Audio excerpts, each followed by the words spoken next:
On the evening of Saturday, April 14th, 2024, at a small bar tucked away at the corner of a street in the city, the bar staff began to feel the situation heating up by the minute.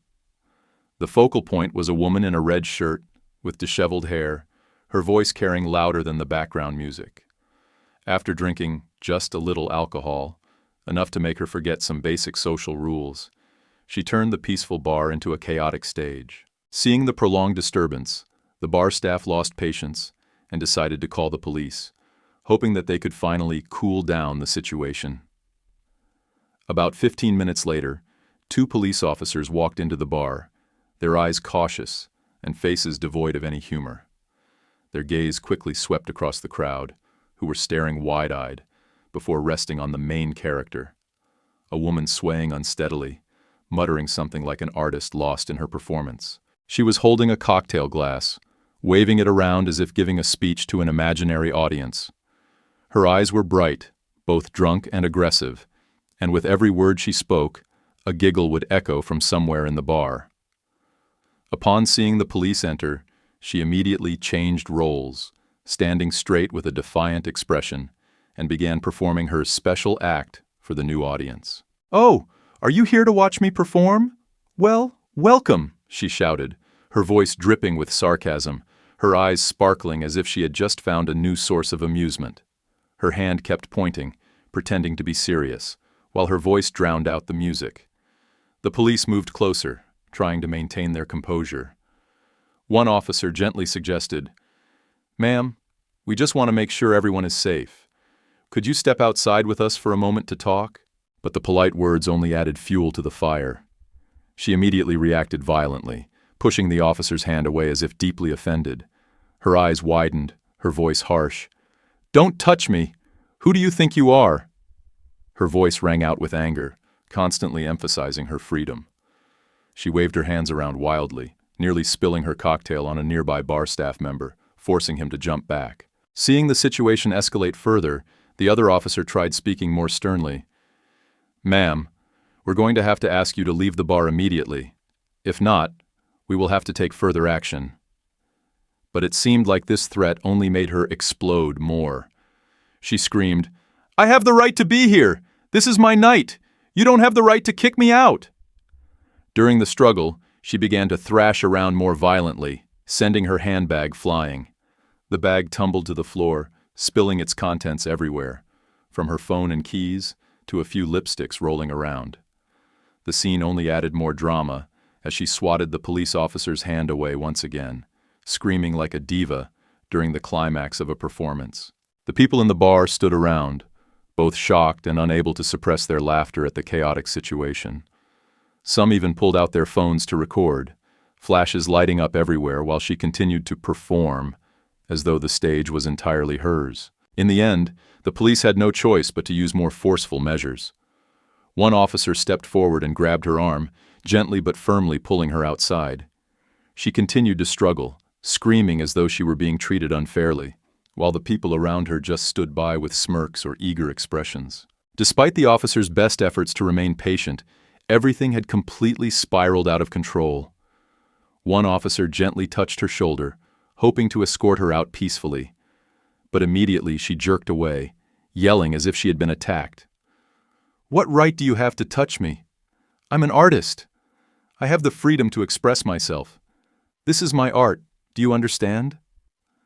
She glared at the officers, as if to say that only she was in control of the situation. During the struggle, she flailed her arms so violently that her handbag fell to the ground. The bag opened, and its contents, her phone, keys, and several lipsticks, scattered across the floor. Each item that fell seemed to symbolize the escalating chaos, and all eyes in the bar were drawn to it. Some even couldn't hide their amusement, laughing out loud at the spectacle. A customer nearby leaned over to whisper to their friend just loud enough to hear, "What a deal tonight. Enjoying a nice drink and getting a free live drama show." Unable to convince her to cooperate, another officer attempted to approach from behind, trying gently to hold her arm and lead her outside. But she struggled even more fiercely, shouting a long tirade about her rights, attracting even more curious gazes and phone cameras from the people around her. She even acted as though she were the victim of some great injustice, pushing with both hands to escape the officers' hold, as if they were irrationally oppressing her. Finally, the police had no choice but to use more force to escort her out of the bar. She continued to resist, loudly shouting and glaring at everyone around her, as if they were all accomplices in the conspiracy to suppress her freedom.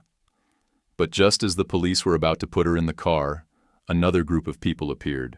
Her family, her loved ones, also full of anger, immediately charging in to argue. Her mother, out of breath, screamed at the police, "What are you doing? My daughter hasn't done anything wrong. She's just having a little fun." Her voice was full of fury and protective instincts. Her father followed up, raising his voice even louder.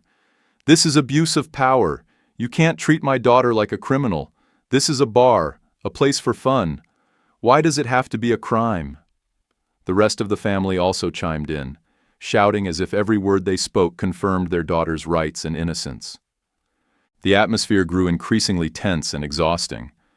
The officers faced not just a drunken and chaotic woman, but also a family who defended her to the point of disregarding reason. The onlookers felt awkward. Some stood there with looks of exasperation, others smiled, and some quietly slipped out to avoid the escalating drama. With the flashing police lights outside, the curious crowd gathered, growing larger by the minute, creating a chaotic scene as if it were an impromptu event. Passers-by stopped to look, some even quickly snapping a few souvenir photos. The police tried to restore order, but the noise persisted, and with each passing minute, the situation grew more tangled. As a result, rather than becoming the star of the bar, she ended the night with several charges from the police: disturbing the peace, resisting arrest, violating regulations, and public intoxication. It was a memorable Saturday night, not just for her, but for her family, the bar staff, and the fortunate few who witnessed the performance. In the end, after all the struggle and chaos, the woman had to face the consequences of her actions, not only the legal charges, but also the crumbling of the image she had built for herself that night. The bar, which was supposed to be a place of fun and relaxation, had turned into a stage for a tense performance that left everyone who witnessed it feeling exhausted and disheartened. The lesson from this story is that maintaining self-control and respecting the rights of others is crucial, especially in crowded social situations. Personal freedom does not mean the right to harm or disturb those around you. The police, while remaining calm and patient in their efforts to resolve the situation, sometimes cannot salvage the situation when it spirals out of control. This story reminds us that understanding and cooperating with those around us, instead of stubbornly defending our rights in extreme ways, will help create a better and more harmonious environment for all.